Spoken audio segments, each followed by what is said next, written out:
중앙선거관리위원회가 박근혜 대통령의 배신의 정치를 심판해달라는 발언에 대해 선거법 위반이 아니라는 결정을 내렸습니다.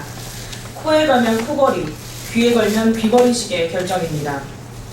대통령의 당시 발언을 보면 국회법 개정안 제의를 요구했고 그에 대해 당선된 후에 신뢰를 어기는 배신의 정치를 심판해달라고 말했습니다.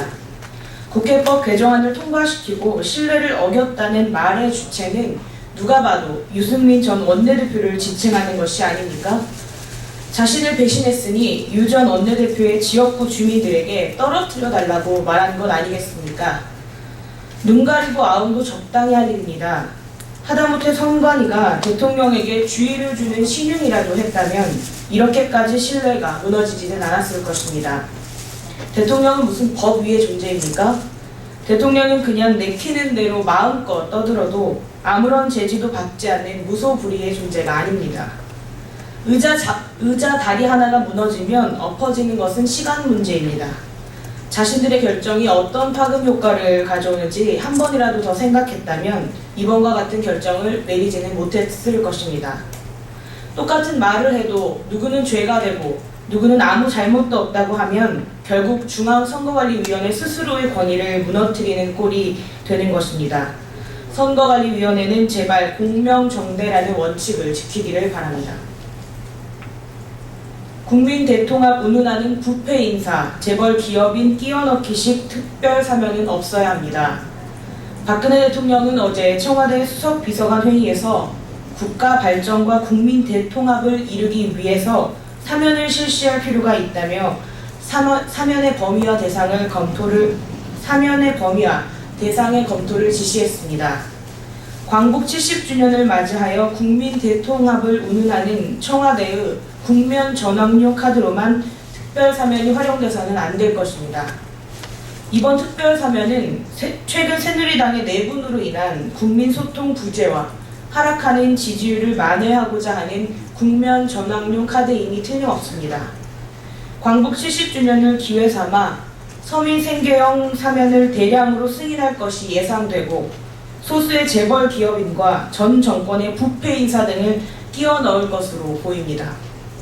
거론되는 끼워넣기 인사들 중에는 명백한 경제사범, 특정 경제 가중처벌을 받은 죄질이 무거운 사람들이 대부분인데 이는 박 대통령이 중대범죄에 대해서는 사면권 행사를 제한하겠다던 지난 대통령 선거 공약과도 정면 배치되는 것입니다.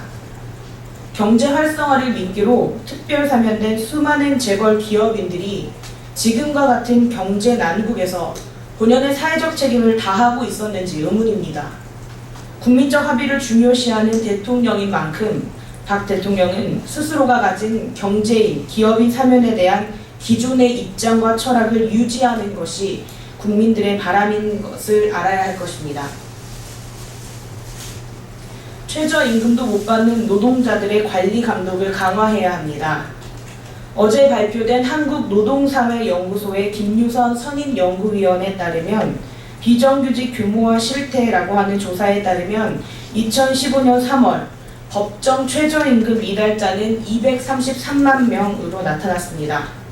지난 2013년 3월부터 증가세로 올라서 올해 3월에는 3년 만에 60만 명이 증가한 것입니다. 최저임금을 못 받는 노동자가 약 233만 명으로 사상 최대 수준입니다.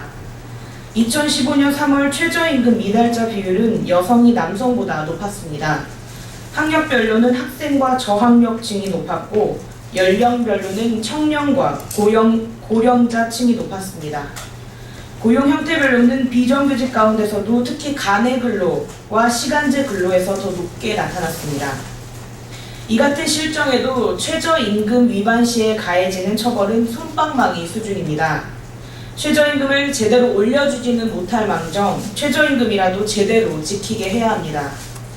2012년부터 2014년까지 고용노동부가 적발해낸 최저임금 미달 건수는 16,777건에 달하지만 사법 처리된 건수는 34건에 불과했으며 과태료를 부과한 경우도 14건으로 적발된 건수에 비해 턱없이 낮았습니다. 최근 결정된 내년도 최저임금이 6,030원입니다. 1시간 일하고 6,030원도 받지 못하는 노동자의 규모가 사상 최대입니다. 정부 당국은 최저임금 위반 사례를 엄격히 관리 감독하고 다양한 근로감독과 엄중한 처벌을 마련해야 합니다. 세월호 특별조사위원회 여당 추천목으로 들어간 조대환 부위원장은 이석태 위원장의 사퇴를 요구하며 출근 거부 투쟁 중이라고 합니다. 정부와 여당이 세월호 특별조사위원회 흔들어대기를 하더니 이제는 아주 노골적으로 세월호 특조위 파괴 공작에 나선 꼴입니다. 진상 규명할 내용이 없으니 특조위는 해체되어야 한다는 둥, 세금 도둑이라는 둥, 특조위가 업무를 방치했다는 둥, 철저하게 정부 여당의 입장을 대변하고 진상 규명해야 한다는 세월호 유족들과 국민들의 염원을 무참하게 짓밟는 짓을 하고 있는 것입니다. 특히 업무 방치라는 말은 기가 찰 노릇입니다. 세월호 특조위 활동 예산을 정부가 몇 달째 지급하지 않아서 세월호 특조위의 가동이 멈춰진 것은 익히 알려진 사실입니다. 부위원장씩이나 되며 그런 사정을 모르지 않을 텐데도 뻔뻔히 모르쇠로 특조위를 공격하는 논리로만 사용하고 있습니다. 조 부위원장에 묻고 싶습니다. 진정 양심을 가지고 계십니까? 세월호 참사의 진상을 규명하기 위한 특별조사위원회의 부위원장으로서의 책무를 망각하지 말기 바랍니다. 진상조사에 협력하라고 보내놨더니 진상 은폐나 하려고 드는 조대환 부위원장은 더 이상 발목 잡기, 재뿌리기 짓은 그만하고 그 자리에서 내려오시기를 바랍니다. 지난 4월 세월호 추모 집회에서 발생한 폭력 등 불법 행위를 수사 중인 경찰이 박래군 김혜진 세월호 참사 국민대책회의 공동위원장에 대해 사전 구속영장을 신청했습니다. 경찰에 따르면 두 위원장은 지난 4월과 5월에 열린 세월호 추모 집회에서 일부 참가자들이 도로를 점거하고 경찰에게 폭력을 휘두르는 등 당시 일어난 불법 행위를 주도한 혐의를 받고 있습니다. 경찰은 이 같은 혐의로 지난 5월 두 위원장을 각각 두 차례씩 소환해 조사를 벌였습니다. 또 지난달 19일에는 집회 주최에 관여한 4.16 연대 사무실을 비롯해 두 위원장의 차량과 사무실을 압수수색했습니다. 이것은 명백한 공안 탄압이며 세월호 참사를 잊지 않겠다는 국민을 모욕하는 행위입니다. 바로 어제 국민 대통합을 운운했던 대통령입니다. 이런 대통령이 세월호 참사에서는 어떤 교훈도 반성도 얻지 못했는지 참으로 개탄스럽습니다. 경찰은 두 위원장이 불법 행위를 직접 지시하지는 않았어도 불법 집회를 주도한 주동자로서 책임을 물어 사전 구속영장을 신청했다고 밝혔습니다. 이는 정치적 탄압이며 세월호 지우기의 일환입니다. 불법 행위를 직접 지시하지 않았음을 밝혀놓고 사전 구속영장으로 세월호 진실을 밝히겠다는 국민들의 목소리를 차단하는 행위 아니겠습니까? 경찰과 정부 당국은 당장 박래군, 김혜진 공동위원장에 대한 사전 구속영장을 철회하고 국민 대통합을 이루고자 하는 대통령의 뜻에 공모하기를 바랍니다.